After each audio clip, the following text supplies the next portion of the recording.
Welcome to today's episode of Your Daily Scrum. I'm professional Scrum trainer Ryan Ripley. This is professional Scrum trainer Todd Miller. Todd, say howdy do. Hello. I'm wondering if my dog is going to show up for this one again. I hope so. I hope.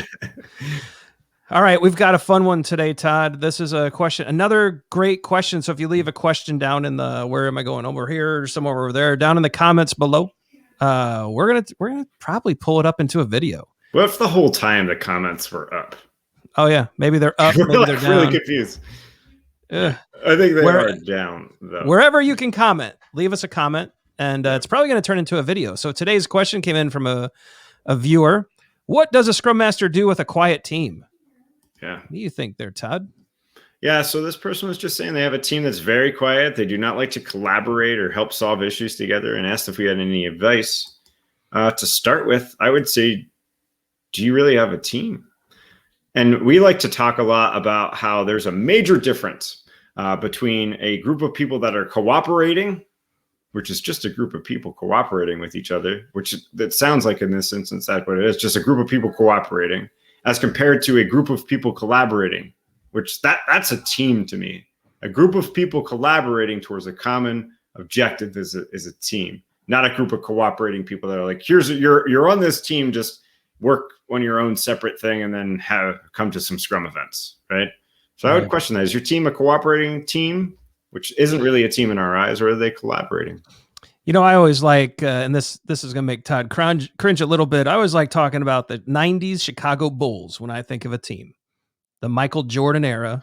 Here we go again. And you know, it's interesting. I saw something online the other day. A reporter asked Jordan, does he think that his legacy Bulls team, does he think that they could beat LeBron's Lakers?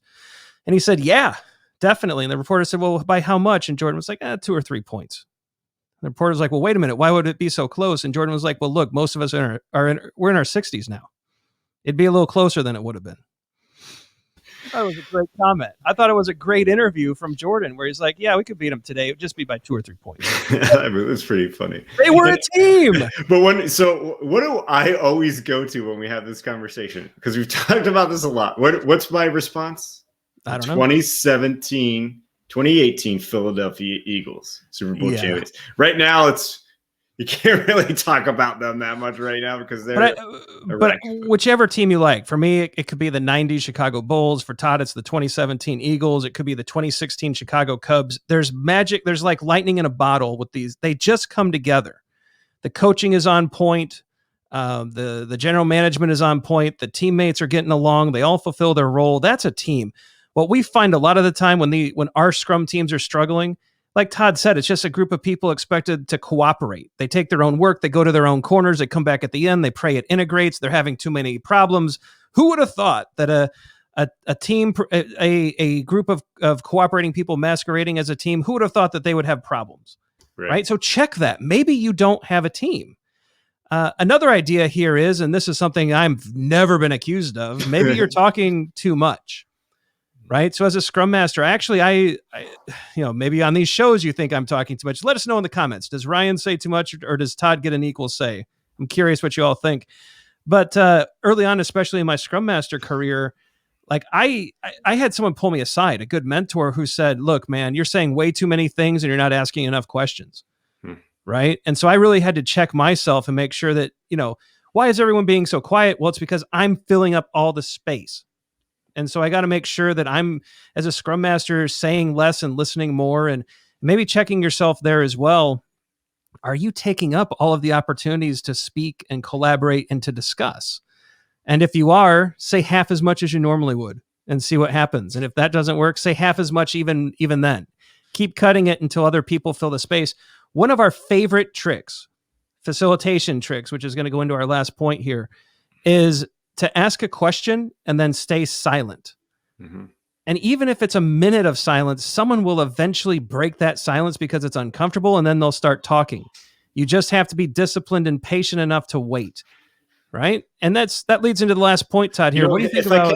If I can, just so I've been accused of the opposite in the past, not talking enough. If you could believe that, is that possible for you to believe? No. First 10 years of my career, was pretty quiet. So maybe you're not talking enough. It's very, very possible. So yeah, moving on to this next thing, facilitation, right? Perhaps you need to, maybe you need to fix or mature your facilitation skills, right? Are you asking this group of people, 8 people that are could be extremely introverted people, all to talk in a room of 8 people or a room of 10 people or a room of 12 people? I can tell you, the smaller the group, the better I am. If I'm having a one-on-one conversation with somebody, even if I don't know that person, I'm better than in a group of 4 people. And so I think that there's a lot of different facilitation techniques. You and I love 1,000,000 times over liberating structures. You could go to the website and check those out. But maybe you need to up your facilitation game and get them talking in smaller pockets before having them converge together, right? Well, and liberating structures, yes, we love them quite a bit. That's not the only game in town. Training from the back of the room has a great set of ideas. Learning 3.0 is a great set of ideas. Visual facilitation. Visual facilitation. Look, there's plenty of other games in town. Our favorite is liberating structures. You pick your own. But perhaps it's time to lift your game up a little bit as well and help create the structures that people need to feel comfortable enough to speak, right? And so I think the big message here is, how can we as a Scrum Master own the fact that the team is quiet? And there's we've given 3 things here that you can consider that you can actually control and change and work on yourself. And so we hope those helped. Let us know in the comments. What have you done when a team's too quiet? Have we hit the mark? Have we missed it? And is Ryan talking way too much in these videos? Let us know in the comments. We'd love to hear it. Also, leave us your questions, right? Your questions help drive what's going to happen next on the show. But it's that time, Todd. We need to show the socials. There we go, with my baby face there. Baby face Todd, back when we were all, it was a different time for sure. But be sure to hit that subscribe button. Be sure to hit that like so that you know when the next show is going to drop. The socials are there. We're going to have some videos linked that could help with this topic as well. Look, whatever we can do to help, let us know. Leave it in the comments. But until next time, which is tomorrow, this is another edition of Your Daily Scrum. Have a great day. Cheers, everybody.